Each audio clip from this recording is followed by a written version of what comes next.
We were a young species. We were dreamers living on a small blue world. We looked at the vast, dark ocean above our heads, and we felt a profound and terrible loneliness. So we decided to shout. We decided to cast a message in a bottle into that endless night. It was a beautiful, hopeful, and perhaps foolish thing to do. We called it the Golden Arrow. It was not a weapon. It was an invitation. A single gleaming probe designed to travel forever. It carried the very best of us. We argued for years about what to include. Every nation wanted to add something. Every culture wanted its voice to be heard across the void. It was the most peaceful global conflict in history, a war of poetry and art. We sent our music, the soaring notes of Bach, the raw energy of rock and roll, the mournful sounds of a lone blues guitar. We hoped they would understand the emotion. We hoped they would feel the joy and sorrow we poured into sound. It was the soundtrack to our messy, vibrant existence. We sent our science, the elegant language of mathematics. We showed them the prime numbers. We illustrated the value of pi. We included a map of the hydrogen atom. These were the universal truths we had discovered, the laws that governed our small corner of the universe. We assumed they governed theirs as well. We included images of us: a man laughing, a woman holding a child, a crowd celebrating under fireworks. We showed them our cities and our wilderness, our triumphs and our simple moments of grace. We even sent our biology, a complete sequence of our DNA. A bold move, some said. A naive one, said others. It was an act of ultimate trust. The launch day was a global holiday. Everything stopped. For a few precious hours, there were no borders. There were no enemies. There was only humanity looking up. We watched a pillar of fire carry our golden hello toward the stars. It was a tiny thing against the impossible blackness. A single spark of hope against the crushing dark. As it left our orbit, it sent back one last image, a picture of our world, a beautiful, fragile sphere of blue and white. And then it was gone. It became a point of light. Then nothing. The Golden Arrow was on its way. We had spoken to the universe. We had no idea if anyone was listening. For years we tracked its progress. It sailed past the giants of our own system. It sent back breathtaking views of Jupiter's storms. It showed us the ghostly rings of Saturn. It was a triumph of engineering, a testament to our ambition. Then it passed the edge of our system. It crossed into the interstellar deep. Its signal became a whisper. Then it faded entirely. The Golden Arrow was on its own, a silent messenger on an unending journey. We had done it. We had cast our bottle into the star-born sea. All that was left to do was wait, and hope that our loneliness was not a permanent condition. We waited for 90 years. Generations were born, lived, and died. The Golden Arrow became a relic of the past, a romantic footnote in history books. Children learned about it in school. They saw the old videos of its launch. It seemed like something from a different age, an age of impossible optimism. The world moved on. We had our own problems. We fought our wars. We cured diseases. We built taller cities and faster networks. We colonized our moon and Mars. We were busy being human.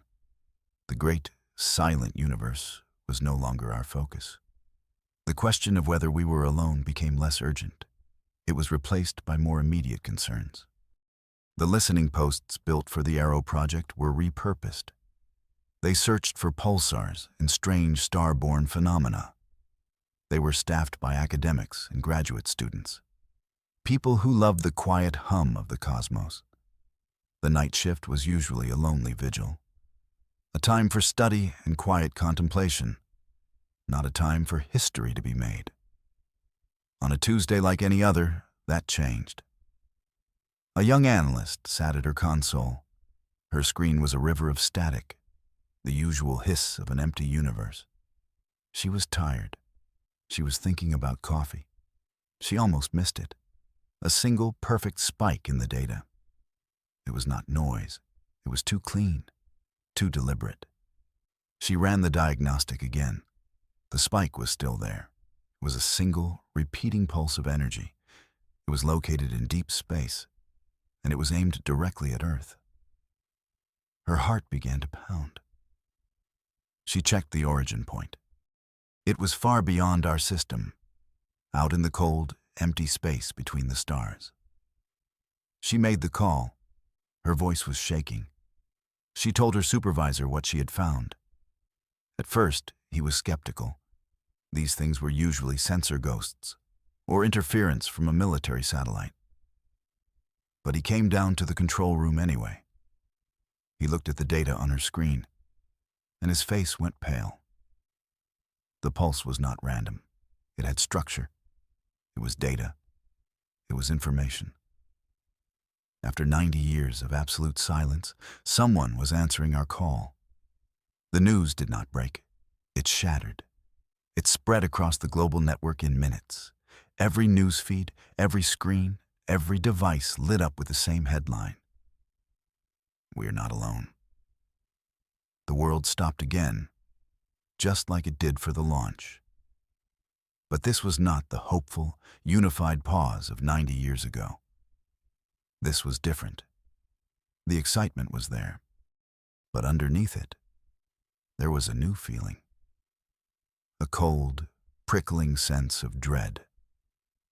We had shouted into the void, and something had just shouted back. We poured every resource into decoding the signal. The pulse was elegant, deceptively simple. It contained no poetry. It offered no grand philosophical statements. We had sent them Bach and our deepest dreams. They sent us something far more practical, something far more chilling. It was a language we understood perfectly, mathematics. The signal was a binary code, ones and zeros carried on a focused energy beam. The first part of the message was easy to translate. It was a confirmation, a cosmic receipt for our golden arrow. It showed a perfect model of our probe. It even noted the probe's trajectory and current location. Message received, it seemed to say. We celebrated this. It was proof of their intelligence, their incredible grasp of science. They had intercepted our tiny probe in the vastness of space. They had understood its purpose. This was a monumental achievement, a cause for global jubilation. Our ancestors' dream had come true. We had made contact. Then we translated the second part of the message. The celebration stopped. The jubilation turned to ice. It was a star chart, a three-dimensional map of a section of the galaxy. It was incredibly detailed. And at its center were two marked points. One was a distant, unremarkable yellow star. The other was our sun. A line was drawn between the 2 points, a direct, unswerving path. It was the most efficient route possible, a straight line across thousands of light years. It was not a map of exploration. It was an itinerary, a travel plan. Their star to our star. There was no ambiguity, no room for misinterpretation. The third part of the message was the worst. It was a timeline, a countdown. It used our own atomic clocks as a reference, a standard we had included on the golden arrow. It was ticking down. The arrival date was precise, down to the second. They would arrive in our solar system in 5 years, 2 months, and 17 days. There was no greeting. No, hello friends. No, we come in peace. There was only a map and a schedule. The implications were terrifying. This was not a first contact scenario. This was an arrival announcement. They were not asking for permission to visit. They were telling us when they would be here. It felt less like an introduction and more like an invoice. We had 5 years. 5 years to prepare for the unknown. Society fractured. Some saw the visitors as saviors. They formed cults and new religions. They preached that a golden age was coming. They believed these advanced beings would solve all our problems. They would give us clean energy, cure our diseases, and bring us peace. Others saw them as conquerors. They pointed to the cold, sterile message, the lack of any warmth or friendship. They argued that any species so advanced would see us as primitives, as resources to be exploited or obstacles to be removed. They built bunkers. They demanded that we arm ourselves for a war we could not possibly win. They said our only hope was to fight.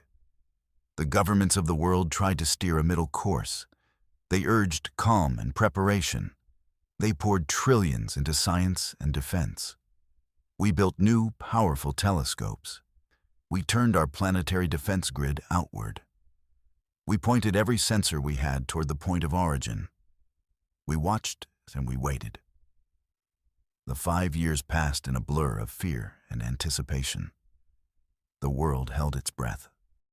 The countdown clock, once a fixture on every news channel, now ticked away in a small box in the corner of the screen. In the final weeks, a strange calm settled over the planet. The argument stopped. The panic subsided. There was nothing left to do. The day was almost here. On the final day, the world was quiet. People gathered with their families. They looked up at the sky. They wondered what they would see. Would it be a single, majestic ship, a fleet of explorers, or an armada of warships? The final seconds of the countdown ticked away. 3, 2, 1, 0. Nothing happened. For a full hour, the sky remained unchanged. The sun shone, the clouds drifted, the stars were in their familiar places. A collective sigh of relief and disappointment went through the global consciousness. The doomsayers were wrong. The prophets were wrong. It had all been a mistake. Maybe even a cosmic prank. Some people started to laugh. It was a nervous, fragile sound. The universe, it seemed, had a strange sense of humor. The greatest anticlimax in human history. Then, it appeared, there was no flash, no explosion, no dramatic burst of energy. The sky just broke. A perfect circle of blackness opened in the space just beyond our moon. It was not a shadow. It was the absence of light. A hole in the fabric of reality. It was utterly silent. And it was huge. From the hole, the first ship emerged. It slid into our reality with an unnatural grace. It was a colossal slab of black, non-reflective material. A geometric nightmare. No windows, no lights, no visible engines. It was a silent, dead thing the size of a small country. It blotted out the stars behind it. The laughter across the world died in an instant. Then another hole opened, and another ship emerged, identical to the first. Then 2 more holes appeared, and 2 more ships. The arrivals became exponential. 4, 8, 16, 32. The space around our planet began to fill with these silent, black giants. They moved into position with impossible precision. They ignored our moon. They ignored our satellites. They ignored us. They simply arrived. One by one, then dozen by dozen, then 100 by 100. They took up stations at the Lagrange points. They formed a perfect ring around our world, a halo of dark angels, 1,000 ships. A fleet of impossible size had come to our door. They arrived exactly as promised, down to the very second. Their punctuality was perhaps the most terrifying thing of all. This was not a random encounter. It was a planned, meticulously executed arrival. They were not explorers. They were something else entirely. And they now owned the space around our home. The sky of our childhood was gone forever. The familiar constellations were hidden behind their immense hulls. The moon was often eclipsed by their silent passage. They formed a perfect cage around our world, a crystalline lattice of black monoliths hanging in the void like a judgment. They were beautiful. They were horrifying. They did not speak. They did not broadcast any signals. Their ships were cold. Our sensors detected no energy output, no heat, no radiation. It was as if they were not even there. Just giant, impossible holes in the universe. But we could see them. We could see them with our telescopes. We could see them with our naked eyes. At night, they were new, unblinking stars. During the day, they were dark shapes that passed before the sun. You could be anywhere on Earth, in the biggest city or the most remote desert. All you had to do was look up, and you would see them. There was no escape from their presence. They were a constant, silent reminder of our own smallness. Life on Earth ground to a halt. The global economy collapsed overnight. What was the point of trading stocks when 1,000 starships were parked in your front yard? All work stopped, all travel ceased. People stayed in their homes. They watched the silent giants in the sky. And they waited. The waiting was the hardest part. It was a form of psychological torture. We braced for an attack. We prepared for an ultimatum. We expected something, anything. But they gave us nothing. Just their silent, suffocating presence. It was a war of nerves on a planetary scale, and they were winning without firing a single shot. Day 1 passed in a state of global shock. We watched them. They did nothing. They just sat in their perfect formation, unmoving, unresponsive. We tried to communicate. We sent them everything. The greeting from the golden arrow, again. Messages of peace in every language. Mathematical proofs. We even blasted some rock and roll at them for old time's sake. There was no response. Only silence. Day 2 was worse. The shock wore off. The fear truly set in. Panic began to bubble in the cities. Riots broke out in some places. People demanded that our leaders do something. But what could they do? We were ants trying to negotiate with a boot. Our most powerful weapons would be like pebbles thrown against a mountain. Attacking them would be suicide. The world's governments could only do one thing. They urged everyone to remain calm, to wait. They told us that as long as the visitors were silent, there was hope. Hope that this was a misunderstanding. Hope that they were peaceful observers. Hope that this was just a very, very intimidating first date. Nobody found the joke very funny. By the end of the second day, a strange quiet had descended again. The panic had burned itself out. It was replaced by a deep, collective weariness. We were a world under siege, trapped in our own atmosphere. Every person on Earth, every man, woman, and child, was a hostage. We were united in a shared, silent terror. We waited for a judgment we could not comprehend. We did not know if they were gods or monsters. We did not know if they came to save us or to erase us. We only knew that our destiny was no longer in our own hands. We were a footnote in our own story now. The future of humanity would be decided by the silent giants in our sky. The third day dawned. The sun rose over a planet holding its breath. The ships were still there, unmoving, silent. The lattice of darkness remained unbroken. The weight of their presence was immense. It pressed down on every soul. The silence stretched. It became thin. It felt like it was about to snap. And we wondered if we would snap with it. What do you want from us? We screamed in our minds, just tell us what you want. After 72 hours of perfect, terrifying silence, they finally spoke.